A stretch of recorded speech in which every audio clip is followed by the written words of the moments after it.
আসসালামু আলাইকুম, ঈদ মোবারক। সবাইকে স্বাগতম জানিয়ে ভিডিওটা শুরু করছি। বিসমিল্লাহির রহমানির রহিম। দিলাম লবণ, তারপরে হলো আদা,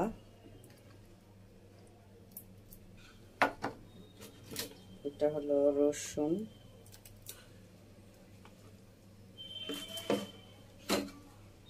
এটা হলো মুহুরি,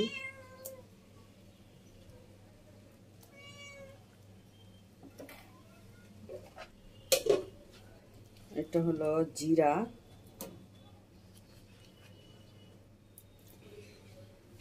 তারপর মরিচের গুঁড়া,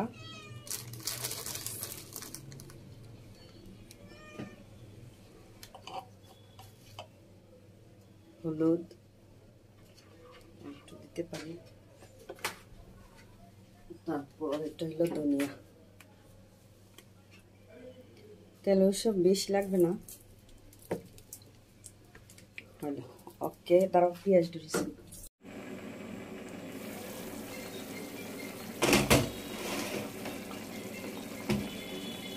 তরকারি হয়ে গেছে।